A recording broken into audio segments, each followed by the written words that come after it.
Assalamualaikum warahmatullahi wabarakatuh.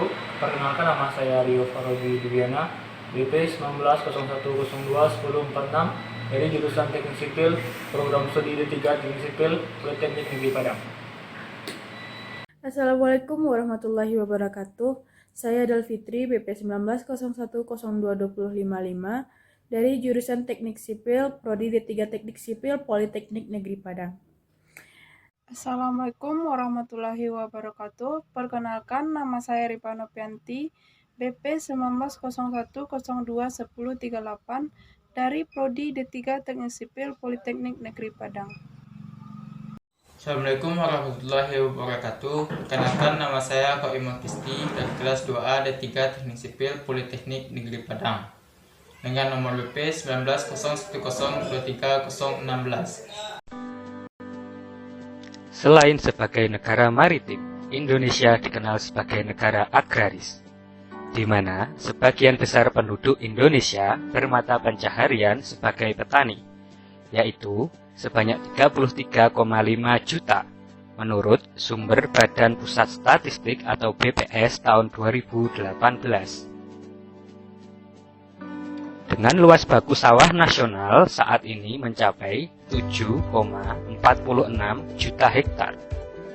Cukup luas bukan? Sehingga irigasi sangat penting peranannya sebagai infrastruktur penopang ketahanan pangan di Indonesia.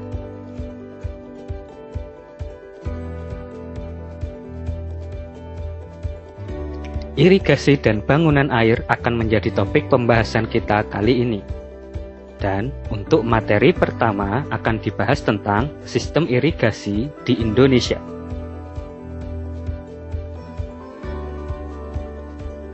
Apa yang kalian pikirkan bila mendengar kata irigasi? Irigasi adalah usaha penyediaan, pengaturan, dan pembuangan air irigasi untuk menunjang pertanian dengan tujuan memasok kelembaban esensial untuk pertumbuhan tanaman.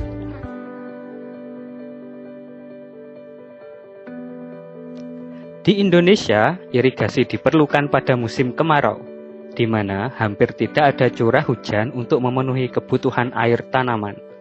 Sehingga, untuk memenuhi kebutuhan irigasi, diperlukan pengembangan sistem irigasi yang baik, yang meliputi perencanaan, desain, konstruksi, operasi dan pemeliharaan berbagai pekerjaan irigasi.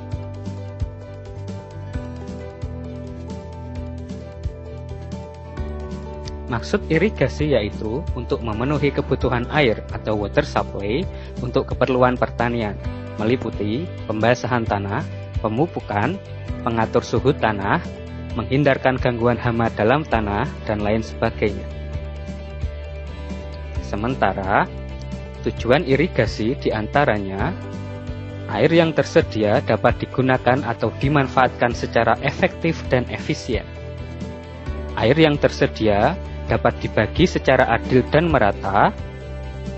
Air yang diberikan ke petak-petak tersier dapat secara tepat cara, waktu, dan jumlah sesuai dengan kebutuhan pertumbuhan tanaman.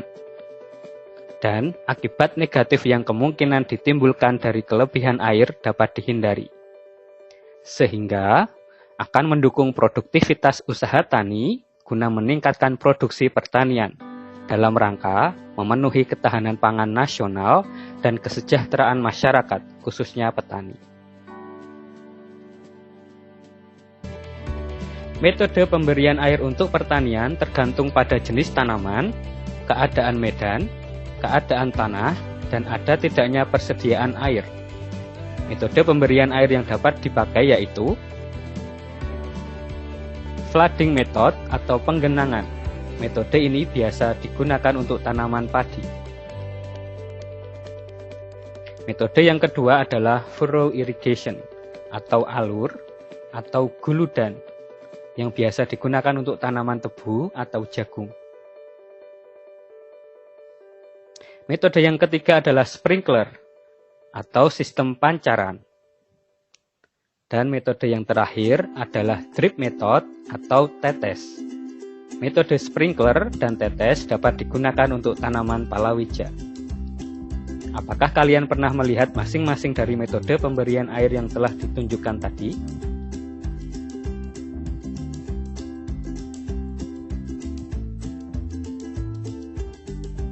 Lalu apa definisi dari sistem irigasi?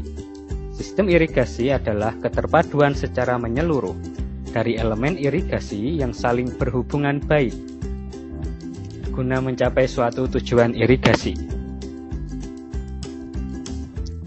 Sistem irigasi menurut PP nomor 20 tahun 2006 meliputi air irigasi, prasarana irigasi, manajemen irigasi, kelembagaan pengelolaan irigasi, dan sumber daya manusia. Mari kita bahas satu persatu. Pertama, kita akan membahas tentang air irigasi, yaitu air yang dapat digunakan untuk irigasi adalah semua air yang terdapat di atas ataupun di bawah permukaan tanah, termasuk dalam pengertian ini adalah air permukaan, air tanah, air hujan, dan air laut yang berada di darat. Sementara sumber air adalah tempat atau wadah air alami dan atau buatan yang terdapat pada permukaan, di atas permukaan, ataupun di bawah permukaan tanah. Dari sumber air, air akan dibelokkan ke saluran irigasi melalui bangunan pengambilan atau intake yang terdiri dari bangunan pengambilan bebas, bangunan pengambilan tak bebas, ataupun bangunan pengambilan pompa.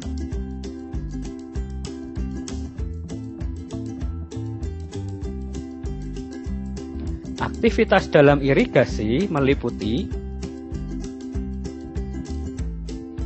penyediaan air irigasi, di mana air diambil dari sumbernya, pembagian air irigasi, pemberian air irigasi, pemanfaatan air irigasi, dan yang terakhir adalah pembuangan air irigasi.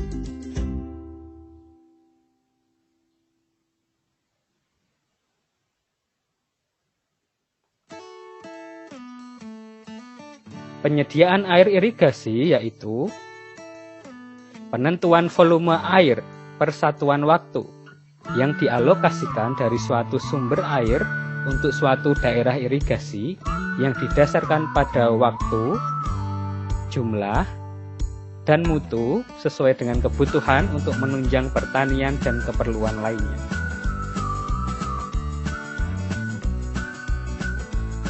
Pengaturan air irigasi yaitu kegiatan yang meliputi pembagian, pemberian, dan penggunaan air irigasi.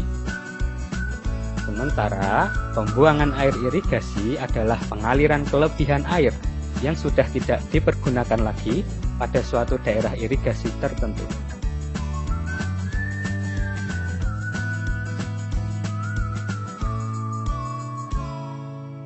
Pembagian air irigasi adalah kegiatan membagi air di bangunan bagi dalam jaringan primer dan atau jaringan sekunder.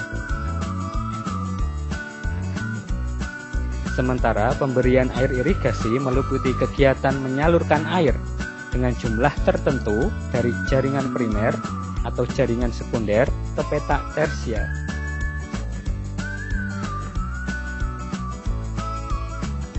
Sementara penggunaan air irigasi adalah kegiatan memanfaatkan air dari petak tersier untuk mengairi lahan pertanian pada saat diperlukan.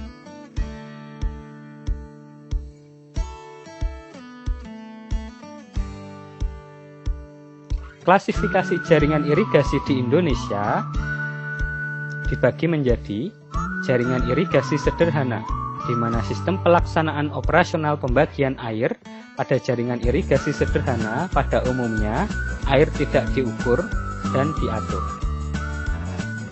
Jaringan irigasi yang kedua adalah irigasi semi teknis.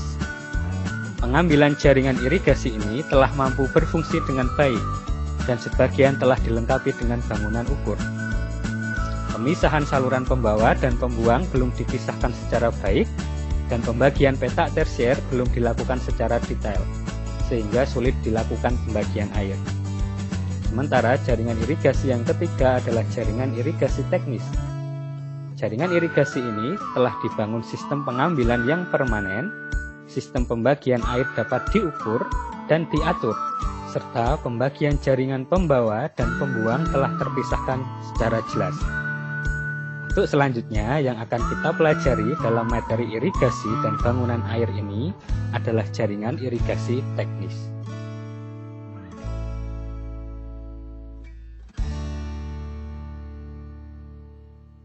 Komponen dari sistem irigasi yang kedua adalah prasarana irigasi, yang meliputi bangunan irigasi, saluran pembawa, petak tersier, dan yang terakhir adalah saluran pembuang.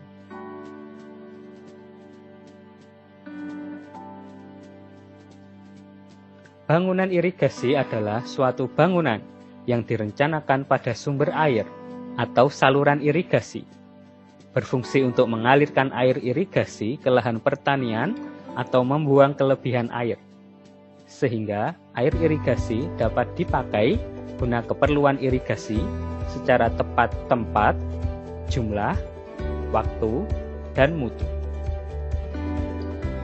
Bangunan irigasi terdiri dari bangunan utama, yaitu dapat berupa bendung, pengambilan bebas, waduk, embung, ataupun pompa.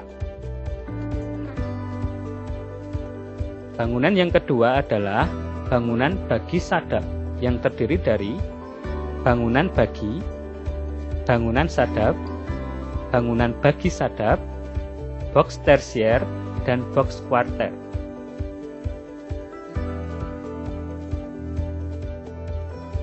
Dan bangunan irigasi yang terakhir adalah bangunan pelengkap, meliputi talang, sipon, gorong-gorong, bangunan terjun, got miring, pelimpah samping, jembatan, tangga mandi dan cuci, tempat mandi hewan.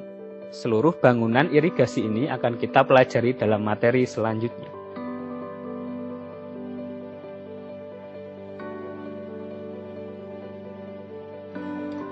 Keberlanjutan dari sistem irigasi bergantung pada komponen sistem irigasi yang ketiga, yaitu manajemen irigasi, yang dapat dilakukan dengan pengembangan dan pengelolaan sistem irigasi.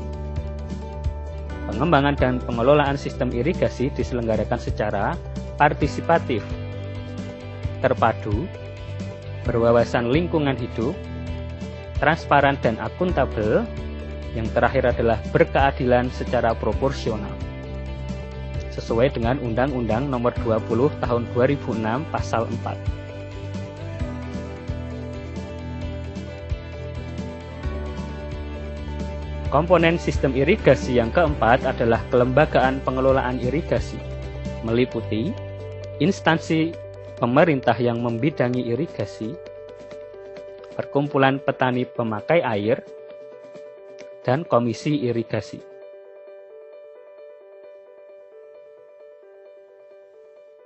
Dan untuk menunjang kesuksesan pelaksanaan sistem irigasi, unsur terakhir dari sistem irigasi adalah adanya sumber daya manusia yang baik, yang meliputi pimpinan dan pegawai instansi pemerintah yang membidangi irigasi, pengurus dan anggota perkumpulan petani pemakai air, dan ketua serta anggota komisi irigasi, yang tentunya diharuskan memiliki pengetahuan, keterampilan, dan perilaku yang nantinya dapat meningkatkan kinerja dari pelayanan irigasi di Indonesia.